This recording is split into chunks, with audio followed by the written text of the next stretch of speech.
Buenas, en el tercer vídeo pues os voy a hacer una serie de indicaciones también para el estudio del tema 3, que es límites y continuidad. En este tema lo que hacemos es simplemente extender el concepto de límite que ya sabéis de cálculo 1 de una variable, es decir, el límite de funciones de una variable lo vamos a extender a funciones de varias variables.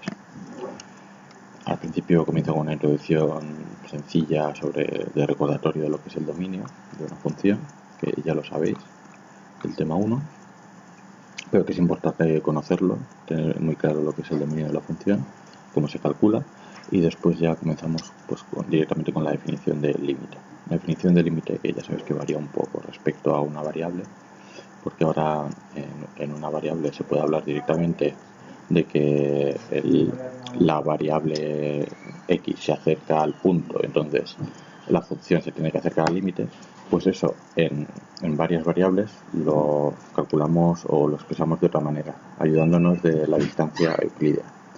Entonces, con esa distancia lo que hacemos es, en la definición, expresar que decimos que el límite de una función vectorial f es el vector b cuando, pues cuando podemos conseguir acercarnos todo lo que queramos al punto b con la función f de x, esto es acercarnos, es decir, que la resta se hace muy pequeña, como acercándonos todo lo que podamos o todo lo que queramos al punto a con nuestra variable x vectorial, ¿vale?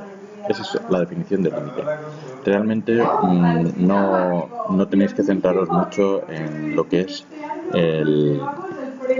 la definición del límite, más o menos entenderla conceptualmente, pero no vamos a hacer problemas de este tipo porque me interesan más los problemas que son directamente calcular si existe un límite o no existe, y si existe, calcular cuál es su valor.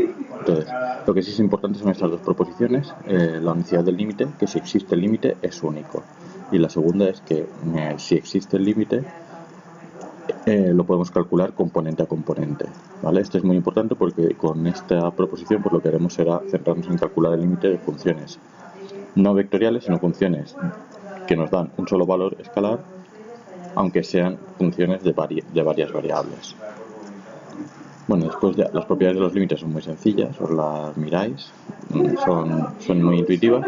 El concepto de continuidad también es muy importante conocerlo. El concepto de continuidad simplemente es exactamente igual que en funciones de una variable. Tiene que existir la función, tiene que estar definida en el punto para que sea continua en ese punto. Tiene que existir el límite cuando la x tiende a ese punto y además ambos valores tienen que coincidir, tanto el límite como la variable.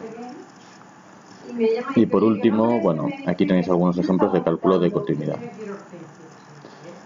Después, ¿qué tenemos más? Tenemos propiedades de las funciones continuas idéntico a los límites. Os lo miráis un poquito, y la propiedad de la continuidad de la función compuesta. Esto quiere decir pues que para que sea continua, cada una de las funciones tiene que ser continua digamos en los valores que recibe. Es decir, aquí por ejemplo esta función x cuadrado más y al cuadrado, y luego le calculas la raíz cuadrada, lo que haces es primero calculas el cuadrado y la suma de los cuadrados, con lo cual generas un número positivo, y ese número positivo ya directamente entra en la raíz cuadrada. La raíz cuadrada solo admite, sabéis, números positivos, con lo cual encaja perfectamente. Es decir, que la función g estaría, a pesar de que la función raíz cuadrada solo está definida para números positivos, como sabemos que x cuadrado más y cuadrado siempre es positivo, pues en realidad la función g compuesta con f va a estar definida para cualquier par de valores x e y. ¿Por qué? Pues porque te da igual que esos valores sean negativos, que x sea negativo o que y sea negativo, porque la suma de sus cuadrados va a ser siempre positiva. A eso hace referencia la propiedad de la función compuesta, la continuidad de la función compuesta. Después tenemos continuidad uniforme, podéis pasar, no vamos a ocuparnos de esto.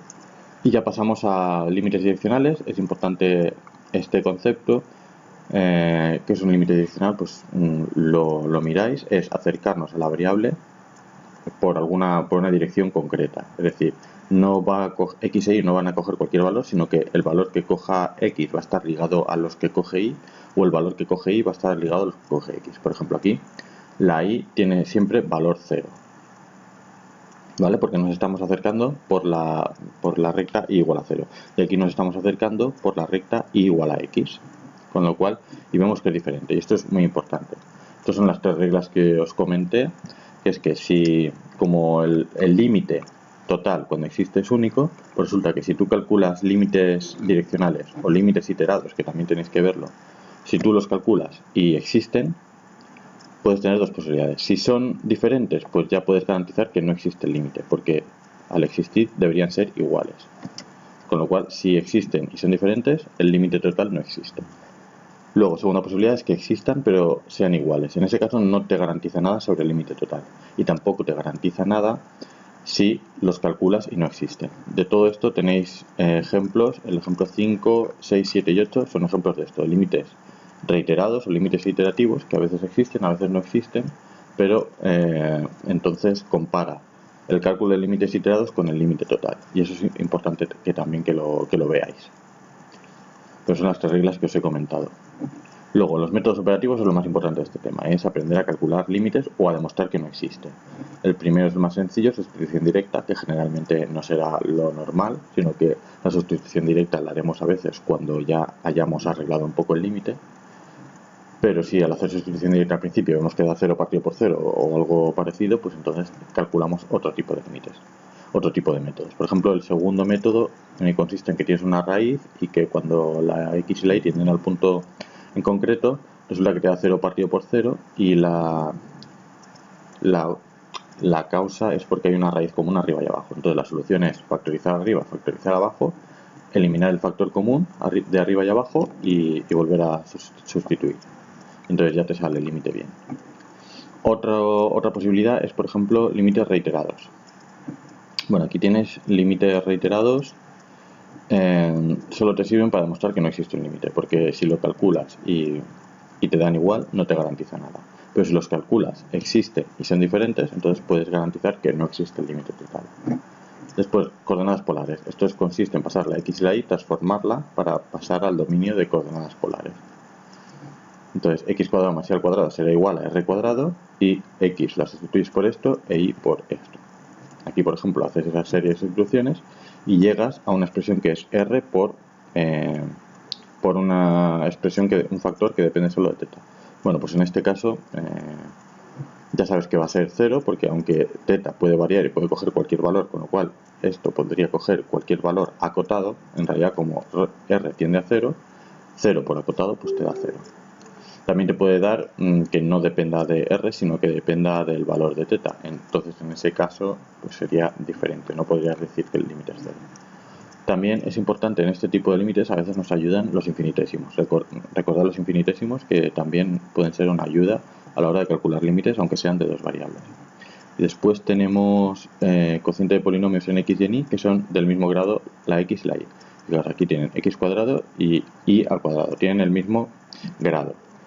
Y abajo también, aunque podría ser abajo, por ejemplo, x a la cuarta e y a la cuarta. Me daría igual. Lo que pasa es que, bueno, en este caso lo que demostramos es que no existe el límite, porque haciendo la sustitución y igual a k por x, que es esta, puedes sacar factor común las x al cuadrado, las eliminas arriba y abajo y te da que solo depende de la k, no depende de la x.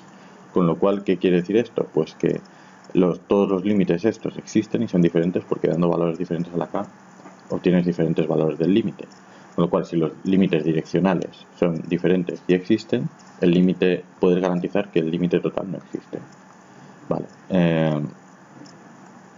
Bueno, y luego tenéis el caso f, que es reducirlo al caso anterior, y esto solo funciona, es un caso muy estricto, solo funciona cuando arriba y abajo están relacionados por la misma relación, el grado de la x y de la y. Aquí la x tiene grado 1 y la y tiene grado 3, luego tiene una relación 1 a 3 y abajo también tiene relación 1 a 3, x al cuadrado e y a la sexta. Con lo cual, haciendo el cambio para que tengan, entre comillas, el mismo grado, es decir, x igual a k por y al cubo, resulta que puedes sacar factor común la y a la sexta y de esa manera obtienes el mismo resultado que antes, que depende solo de la k. Con lo cual también los límites existen, pero son diferentes. Con lo cual el límite total no existe. Y